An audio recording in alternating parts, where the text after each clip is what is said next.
안녕하세요. 네, 샘도사입니다. 아, 이거 민망하면 안 되는데. 아, 여기서 하려니까 민망하네. 저기 오늘 저 맨 앞에 네, 한번 띄워주세요. 또. 네, 우리 계속 요거 노트 필기 하고 있죠. 코넬식 노트 필기. 오늘 드디어 우리 구매한 공책이 도착했습니다.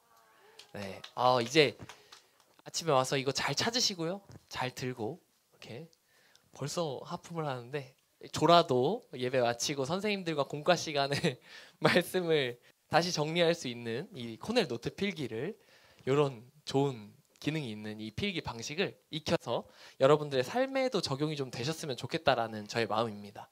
복음이 우리 마음에 들어와서 우리가 기쁘게 이걸 적용하며 살아가는 것처럼 이 설교 시간에 하려고 노력했던 이 필기가 여러분들의 학업에도 또 앞으로 가는 모든 여정 속에도 적용될 수 있기를 소망하는 마음입니다. 네, 같이 열심히 필기해 주시고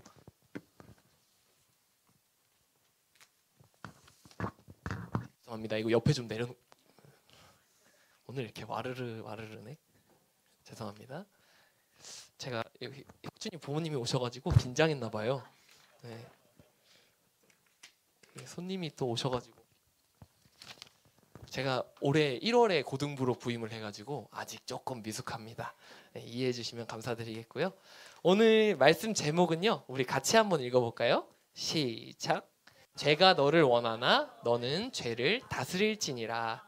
예, 창세기 굉장히 앞에 있는 이야기, 성경책 굉장히 앞에 있는 이야기고요.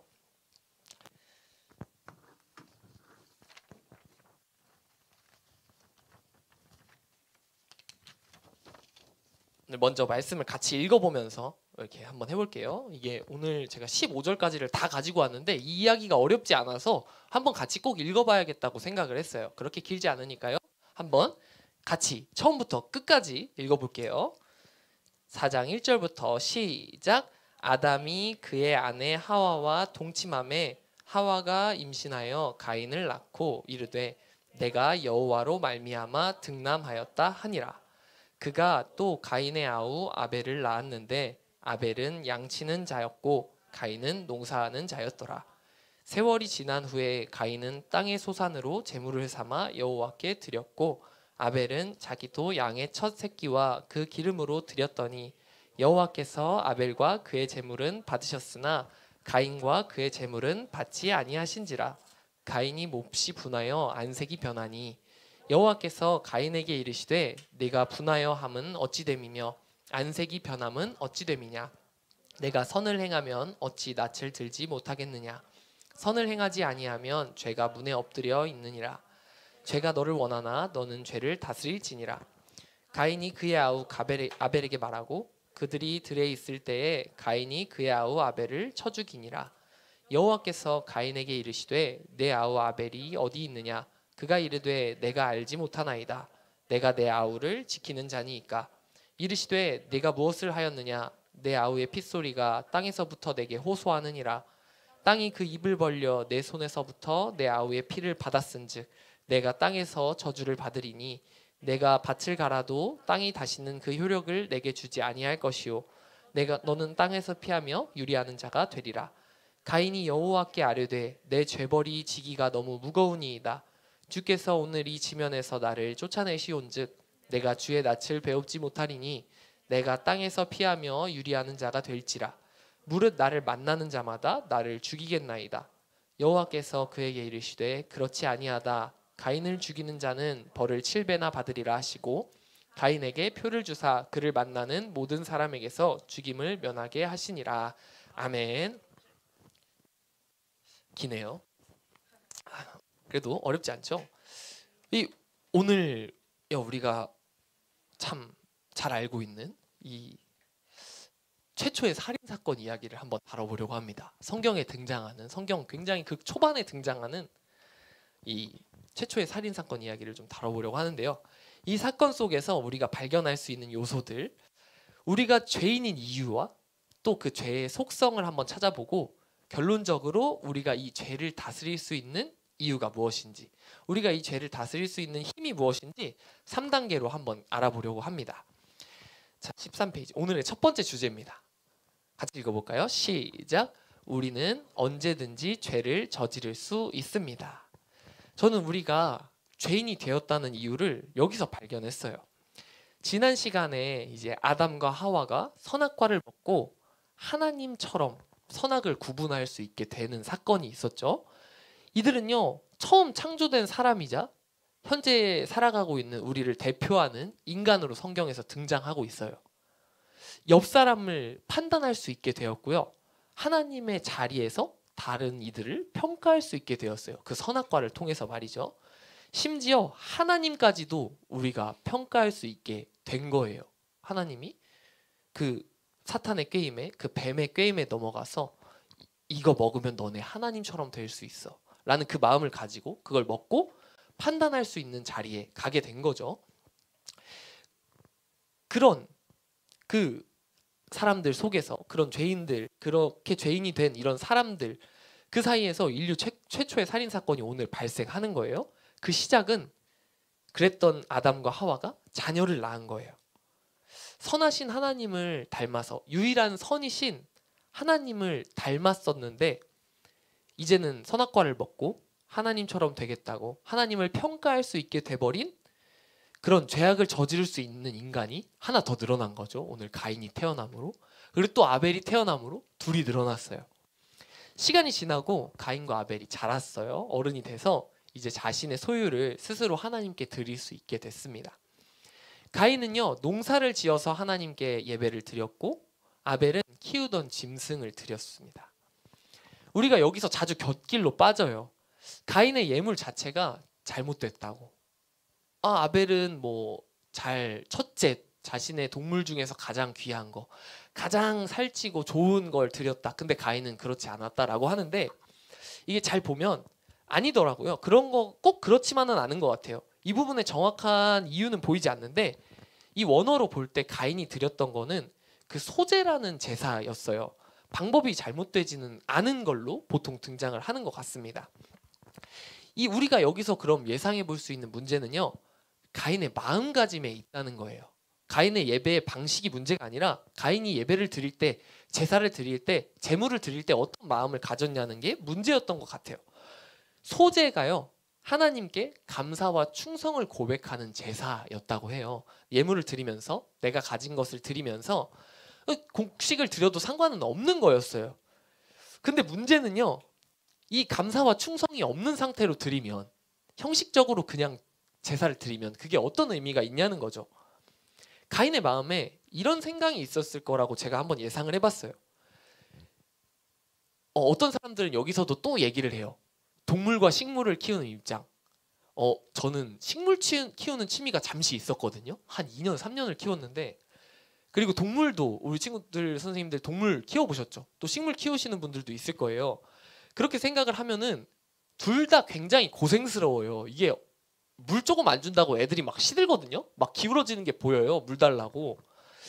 이 키우는 사람만 알아요. 근데 그런 걸 생각해 봤을 때 가인 마음에 이런 게 있었을 것 같아요. 아니, 내가 땀 흘리고 수고해서 내가 이 밭 다 갈아가면서 이 일어나는 잡초들 다 뽑아가면서 내가 애지중지 키운 이 식물인데 내가 이거 키우는 동안 하나님이 뭘 해줬다고 내가 이걸 드려야 돼?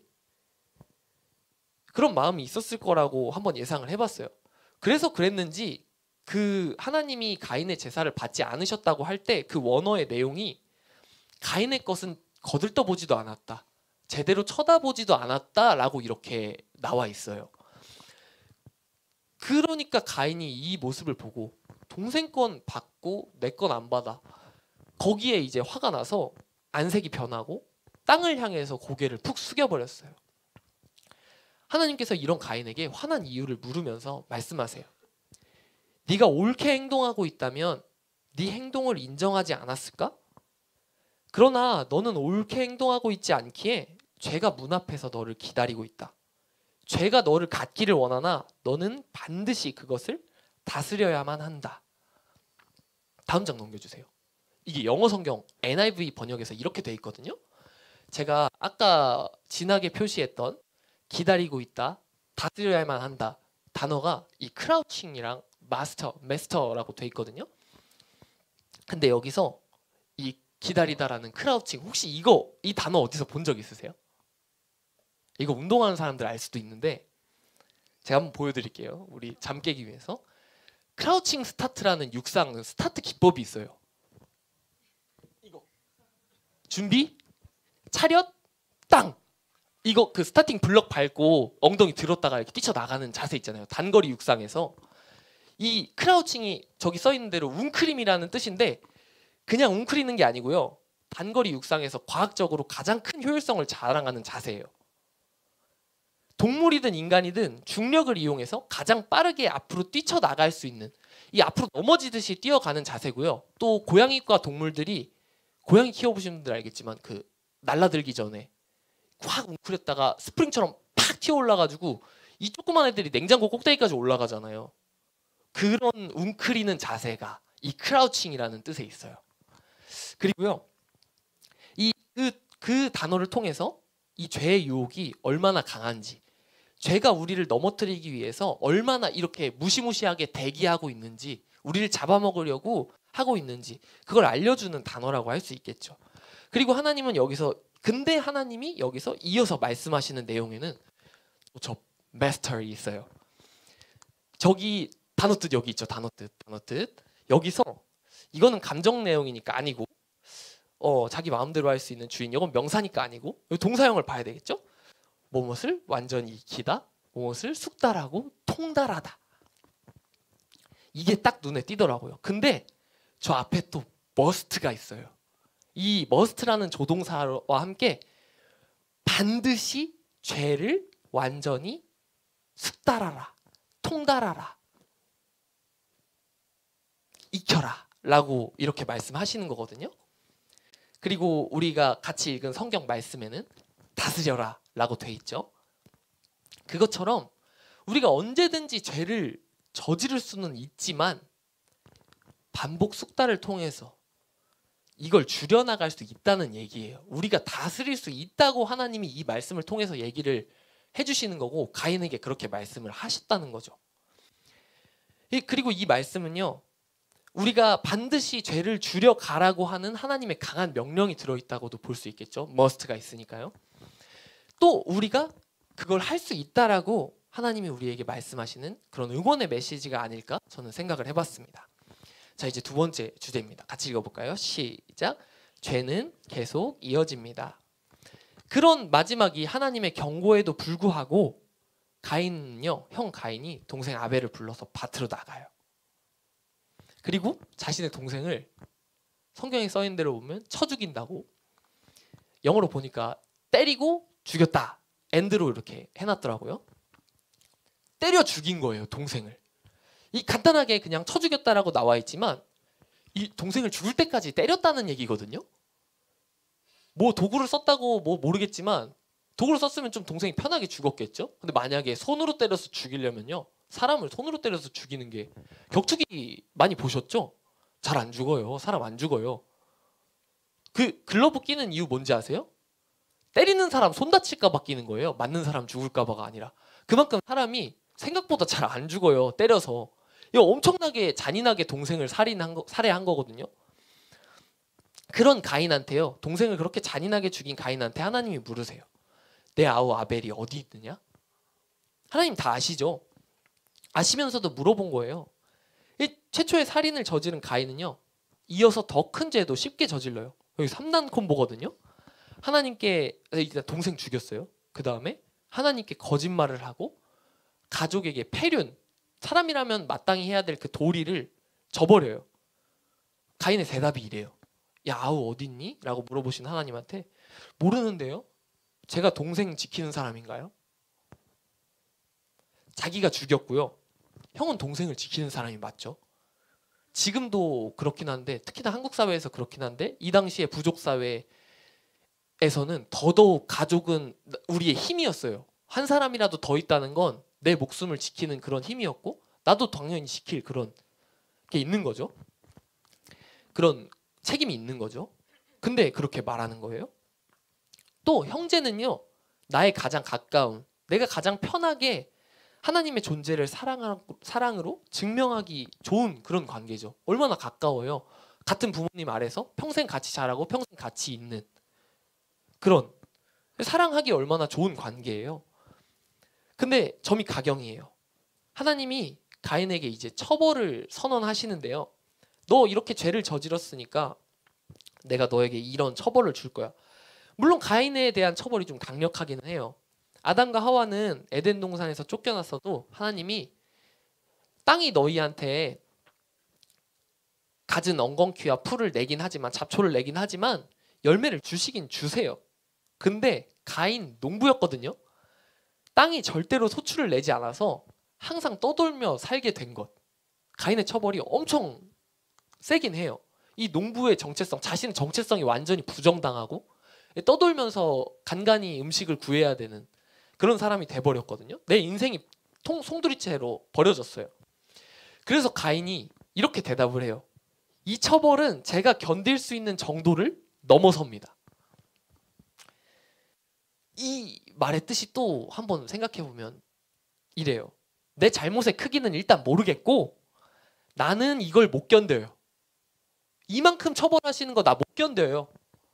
지금 살인자가요. 판결이 떨어졌는데 탕탕탕 무기징역. 나 못 견뎌요. 말이 됩니까? 죽은 동생에 대한 사랑은 눈을 씻고 찾아봐도 없죠. 지극히 자기 자신만을 지금 생각하고 있어요. 나 못 버텨요. 너무 무거워요. 얼마나 뻔뻔한 말일까요? 지금 가인이 이런 말을 할 수 있는 상황일까요? 근데 죄가 원래 이런 겁니다. 옛말에 이런 말이 있어요. 한 번이 어렵지 두 번은 쉽다. 이게 좋은 뜻으로 많이 쓰이더라고요.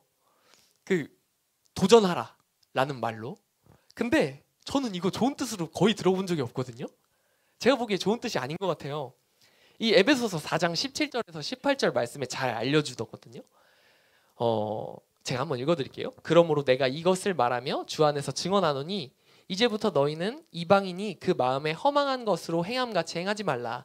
그들의 총명이 어두워지고 그들 가운데 있는 무지함과 그들의 마음이 굳어짐으로 말미암아 하나님의 생명에서 떠나 있도다. 죄는요, 한번 저지르고 나면요 마음이 굳어져서 그냥 저지르는 게 더 좋고요, 편안해 보여요. 실제로 편안한 것 같이 느껴져요. 그리고 그곳에 계속 안주하게 돼요. 내가 거기 완전히 빠져 있는지도 모르고. 그리고 한번 저지르면 그걸 막기 위해서 또 다른 죄를 저지르게 되는데, 방금 얘기한 거랑 일맥상통하거든요. 여기 계신 모두가 이런 경험 한 번쯤 해보셨을 거예요. 어릴 적 부모님께 거짓말을 하고 그걸 숨기기 위해서 또 덮기 위해서 또 거짓말을 하고 결국 또 거짓말을 하다가 들켜가지고 더 크게 혼나는 일이에요. 근데 이때요, 이 마음이 차라리 거짓말해서 잠깐 이거 피하는 게 나아요. 나 진짜 죽을 것 같거든요. 지금 내 잘못 들키면. 우리 부모님이 자녀를 죽이고 아예 쫓아내고 공동체에서 없애버리진 않겠지만 그 당시 우리 마음속에선 그래요. 그래서 거짓말이라는 죄를 한 번 더 선택하는 거거든요. 그게 더 쉬워요. 그 두려움 극복하는 것보다. 부모님한테 솔직하게 말하고 잘못했다고 말하는 것보다. 다 아시죠? 그 마음. 근데 그 방금 읽었던 이 에베소서 말씀 다음에 이어지는 말씀이 이렇게 해요. 20절부터 되게 충격적이거든요. 오직 너희는 그리스도를 그같이 배우지 아니하였느니라. 진리가 예수 안에 있는 것 같이 너희가 참으로 그에게서 듣고 또한 그 안에서 가르침을 받았을진데 너희는 유혹의 욕심을 따라 썩어져가는 구습을 따르는 옛사람을 벗어버리고 오직 너희의 심령이 새롭게 되어 하나님을 따라 의와 진리의 거룩함으로 지으심을 받은 새 사람을 입으라. 옛사람을 벗어버리고 새 사람을 입으라라고 말씀하셨거든요. 그리고 우리가 그렇게 배웠다고, 성경을 통해서, 말씀을 통해서 우리가 그렇게 배웠다고, 예수님이 어떤 분이신지 그렇게 배웠다고, 그렇기 때문에 우리가 할 수 있다고 이렇게 말씀해주고 계세요. 그리고 죄는 빨리 자백하고 벗어버리고 이렇게 새 사람을 입어서 다시 하나님의 형상을 회복하는 것이 우리가 사는 길이라고 이렇게 이야기해주고 있는 겁니다.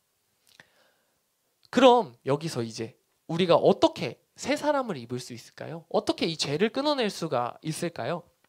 마지막 세 번째 주제입니다. 같이 읽어볼까요? 시작. 믿음이 죄를 끊어냅니다. 우리 졸린 친구들은 조금 더 크게 같이 읽어보면 잠이 좀 깨거든요. 같이 다시 읽어볼게요. 시작. 믿음이 죄를 끊어냅니다. 이어서 나오는 장면은요. 다른 사람들이 나에게 복수할 거라고 외치는 가인에게 하나님이 자비를 베푸시는 장면이에요. 가인이 내 제목이 너무 무겁다고 한 다음에 한 번 더 하나님께 이야기를 해요. 하나님, 저 죄가 너무 무거워요 한 다음에 다른 사람들이 나한테 복수할 거잖아요. 다른 가족들이, 새로 태어나는 내 동생들이 나한테 복수하면 어떡해요? 내가 사람 죽였다는 것 때문에 나 만나면 다 죽이려고 들 텐데 어떡해요? 라고 또 이야기를 해요. 끝이 없습니다. 잘못은. 죄는 끝이 없어요.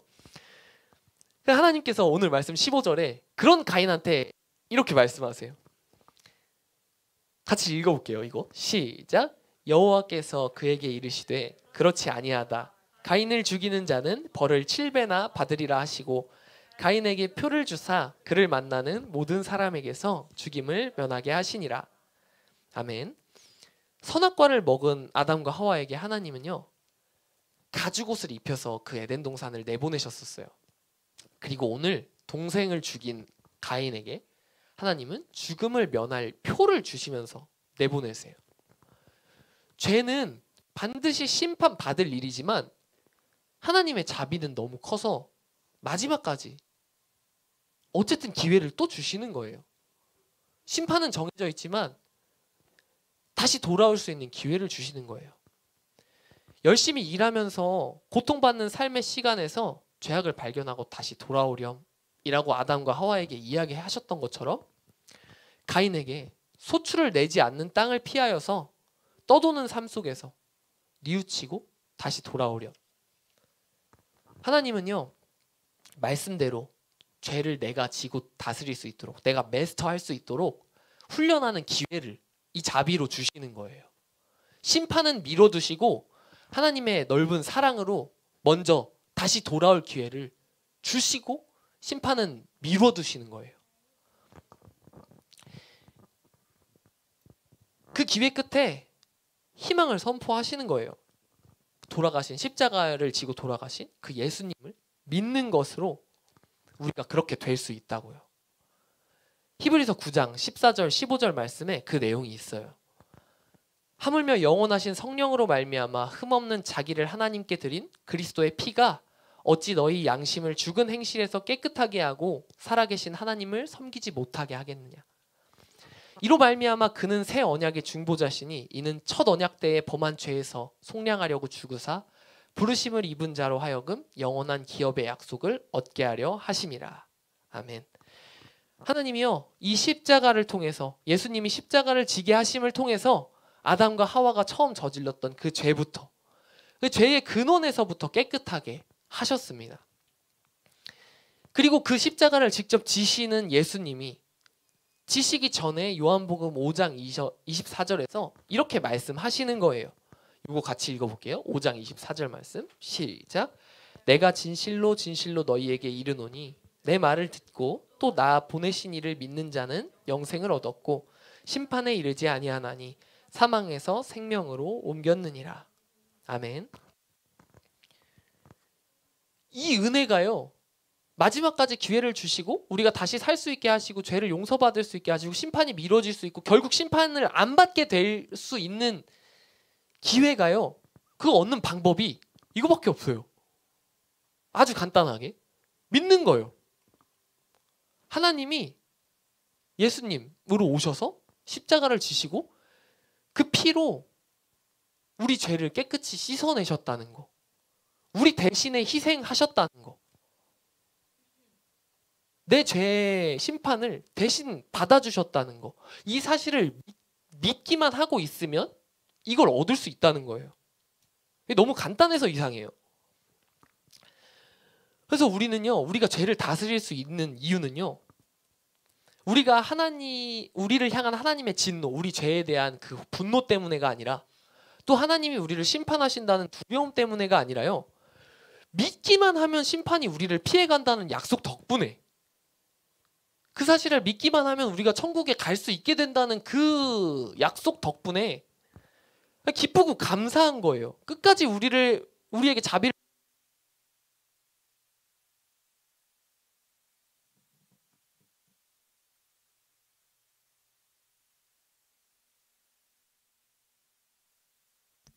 네. 에코 좀 빼주세요. 네. 끝까지 우리에게 자비를 베푸셔서 기회를 주시고 또 기다려 주시고 다시 감싸 안아 주시는 그 하나님만 하실 수 있는 그 사랑은요. 그 진정한 사랑 때문에 그 사랑이 우리를 이끄시기 때문에 우리가 기쁨으로 죄를 이겨내고 감당할 수 있다는 거예요. 이유는 알았죠. 이제 여기까지 왜 우리가 죄를 다스릴 수 있는지, 우리가 어떤 이유로 죄를 다스릴 수 있는 사람이 되었는지, 그 믿기만 하면 다스릴 수 있는, 심판을 미룰 수 있는, 아예 없애버릴 수 있다는 거 우리 지금 배웠잖아요. 그럼 마지막으로 이제 적용을 해봐야겠죠. 우리가 어떻게 죄를 다스릴 수 있을지, 우리가 어떻게 이걸 마스터할 수 있을지. 예수님은요, 마태복음 5장에 나오는 산상수훈에서 이렇게 말씀하시거든요. 율법에 살인하지 말라고 했던 거, 옛날 하나님의 법에서 살인하면 반드시 죽으리라 했던 이 말씀을 확장하세요. 형제에게 화도 내지 말고 욕을 하거나 비하하지도 말라고. 근데 화도 내지 말고 욕하거나 비하하지도 말라고 하셨는데, 우리 아무렇지도 않게 사실 하죠. 우리 마음속에서 얼마나 많은 사람들을 욕하고. 저 갑자기 양심의 가책이 엄청나게 많이 느껴지는데요. 굉장히 부끄럽거든요. 여기 서 있는 제가. 그래서 제가 정말 이거 부끄러운 게, 그 순간순간 이렇게 화가 올라올 때 있잖아요. 진짜 저거 없앨까? 저거 진짜 없어졌으면 좋겠는데. 운전하다가 막 옆에서 튀어나오는 차, 막 이런 거라든지, 와 진짜 학교 생활하다가 와 진짜 쟤 나한테 왜 저러지? 와 진짜 어떡하지? 쟤 없어졌으면 좋겠다 하죠. 솔직히 이 마음이 어쩔 수 없이 올라와요. 진짜 제발 나 너무 아프니까 쟤가 사라져 버렸으면 좋겠다. 근데 사실 내가 아프니까 없애고 싶은 거잖아요. 그런 마음이 드는 거잖아요. 근데 그 없앤다는 게 제가 그냥 사라진다는 게 아니라 내 앞에서 존재가 사라졌으면 좋겠다는 게, 사실 죽었으면 좋겠다는 거잖아요. 그렇게 우리가 너무 편하게 생각하고 있는 거예요. 쟤 제발 없었으면 좋겠다. 쟤만 없으면 내 마음이 좀 더 편할 텐데, 내가 좀 덜 아플 텐데. 근데 그 사실은 죽었으면 좋겠다는 거거든요. 깊게 생각해 보면. 그래서요, 제가 여러분에게 이번 주 요청하는 적용은요, 회개 일기예요. 네, 회개 일기인데 이거를 꼭 매일 쓰지는 않으셔도 좋고요. 내가 이렇게 하루의 삶 중에 무심코 저지른 죄가 있을 거예요. 나도 모르게 이렇게 욱해가지고 저거 제발 없어졌으면 좋겠다. 이런 거. 마음속에서 누군가 타인을 미워했던 것을, 그 미워하는 마음을 도저히 통제하지 못하고 이렇게 올라왔던 거를 적어보면서 좀 돌아봤으면 좋겠어요. 제가 여러분에게 예시를 주기 위해서 한번 돌아봤거든요. 아까도 부끄러웠지만 이거 말하면서도 너무 부끄러워요. 제가 쓴 거 이따가 읽어드릴게요.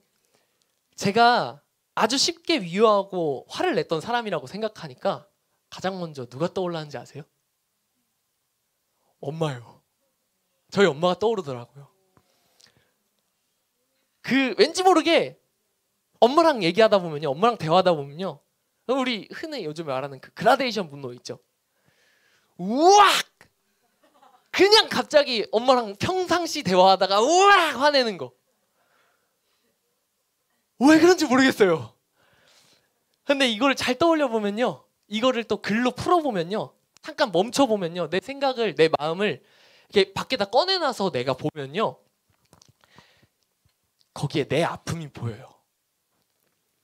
내가 어떤 아픔을 가리기 위해서 그 상대방에게 상처를 주고 있는지, 주게 되었는지 자세히 볼 수가 있어요. 내 마음을 요 앞에다, 종이에다 꺼내놓는 거예요. 그리고 그걸 반성하면서 다시 어떻게 하면 좋을지 써보면서 마무리를 하는 그런 회개 일기거든요. 예시예요. 제가 진짜 작성한 거예요. 부모님이 정말 미웠다. 냅다 화를 내버렸다. 하나님께서 나에게 허락하신 가정이고 하나님의 형상을 입은 부모님을 미워하는 것이 매우 자연스럽고 쉬웠다. 내가 어릴 적 부모님에게 받았다고 생각하는 상처를 가리기 위해서 화를 내는 것 같았다. 나는 이 가장 가까운 관계 속에서 하나님의 존재를 드러낼 수 있도록 사랑하고 싶은데 잘 되지 않는 것을 경험했다. 내일은 더 빨리 멈춰봐야겠다. 미워하는 마음이 들 때 기쁜 소식을 생각하며 행동으로 저지르지는 않도록 멈춰봐야겠다. 이렇게 써봤거든요. 저는 지금 부모님이랑 떨어져서 산 지 꽤 됐어요. 얼마나 됐지? 한 10년쯤 된 것 같아요. 계속 떨어져서 살았거든요. 근데 그래도 그래요. 요즘에 좀 덜해요. 이제 저도 나이가 조금 먹었고 우리 부모님도 나이가 조금 드시니까 조금 달라지더라고요. 아직도 멀었지만 또 제가 아직 자녀도 없고 아직 결혼도 안 했잖아요. 그러니까 부모님의 마음을 아직 잘 모르는 거죠. 철이 덜 들은 거죠. 그래서 아직도 가끔 그럴 때가 있어요. 근데 저희 부모님이 한 번은 그러신 적이 있어요. 제가 처음 엄마한테 이런 얘기를 들어봤거든요. 어느 날 제가 토요일 날 이제 제가 교회에서 어떻게 보면 업무를 보고 있는 때였죠. 교회 사무실 목사님들 계신 전도사님들 계신 이곳에서 엄마 전화가 왔는데 제가 화가 잔뜩 나 있었어요. 엄마가 막 얘기하는데 제가 엄마한테 막 화를 갑자기 엄마한테도 이제 짜증 나는 거죠. 바빠 죽겠는데 전화 와가지고 엄마한테 막 짜증 내는데 엄마가 그러는 거예요. 어디니? 혹시 교회 사무실이니? 사무실에서 그러면 안 되지. 그리고 더한 거는 사무실에서 그러면 안 되지. 근데 목사님들하고 전사님들, 다른 교인들한테 그렇게 하는 것보다 차라리 엄마한테 해서 다행이다. 많이 힘드니? 차라리 엄마한테 그래. 저 그때 엄청 울었어요. 저 엄마한테 이런 얘기 처음 들어봤거든요. 제가 엄마랑 나이 차이가 좀 안 나요. 저희 엄마가 저보다 21살 많거든요. 네, 엄마가 20살 때 저를 임신하고 바로 저를 낳으신 거죠. 근데 결혼은 이미 하신 상태였어요. 그러니까 결혼을 엄청 빨리 하신 거예요. 그래서 저 사실 엄마 되게 철없다고 생각했어요. 우리 엄마 어른 아니라고 항상 생각했어요. 엄마랑 친구처럼 지내요. 그러니까 더 이게 화가 올라오는 거예요. 엄마한테. 우와! 엄마 어른 아니잖아. 이런. 엄마나 나나 같이 커가는 거지. 죄송합니다. 그랬어요. 솔직하게. 정말로. 지금도 그래요. 다 그러실 거예요. 네, 웃으시는 분들 제일 그러신 분들 아닌가요? 꽃이다. 그렇더라고요. 근데 저희 부모님이 그렇게 처음 저한테 져주셨거든요. 저한테 그렇게 져주시고 그 이후에도 사실 다른 사건이 있었는데 이건 다음에 설교 때 이야기를 또 해드릴게요. 이야기가 나오면. 근데 하나님이 그런 분이시라는 거예요. 자기가 죽으시는 분이라는 거예요. 자기가 져주시는 분이라는 거예요. 우리 죄에 대해서 넓은 사랑으로 크신 마음으로 부모님의 마음으로 우리한테 져주시는 거라는 거예요. 그걸 보면서 우리가 그 기쁜 소식을 보면서 우리가 어떻게 안 멈추겠냐는 거예요. 어떻게 우리가 죄를 안 멈추겠냐는 거예요. 심판을 피하려고 무서워서 나 지옥불 가는 게 너무 두려워서 죄 저지르면 지옥 간다니까. 그래서 신앙생활 하면 무섭잖아요. 답답하잖아요. 그게 왜 신앙생활이에요. 근데 그렇게 우리를 사랑하시는 넓은 마음이 있고 우리한테 천국을 열어주셨다는 그 좋은 걸 보면서 우리가 가면 얼마나 기쁘냐고요. 그 용서하는 시간도 기쁘고요. 화를 참아내는 시간도 기쁘고요. 마지막 우리가 천국에 갈 수 있다는 사실도 기쁘고요. 그렇게 될 수 있는 거죠. 또 우리 십자가를 이 회개 일기를 통해서요. 우리가 이 마음을 이 십자가의 은혜를 더 우리 마음에 받아들일 수가 있어요.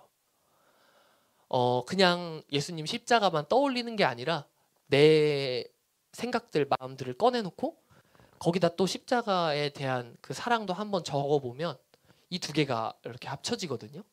내 죄와 십자가가. 그때 더 와닿아요. 이 십자가의 은혜가. 그게 회개일기에 되게 중요한 요점입니다. 십자가를 꼭 넣으세요. 이제 말씀을 마무리하겠습니다. 우리는요, 언제나 죄를 저지를 수 있기 때문에 죄인이고요. 죄는 또 다른 죄를 낳습니다. 계속 이어져요. 그렇기 때문에 정말 무서운 거고요. 근데 이건요, 믿음으로 끊어낼 수 있어요. 예수님의 십자가를 바라보고 그것을 믿는 것, 그 사건을 믿는 것, 그것을 통해 우리가 죄를 다스릴 수 있게 된다는 것이에요. 이번 한 주 동안 이 회개 일기를 통해서 나의 마음속에 일어나는 죄의 유혹을 좀 멈춰보고 하나님께서 우리에게 허락하신 그 죄를 다스리는 능력, 십자가를 통한 능력, 그것을 체험하는 은혜가 있기를 축복합니다.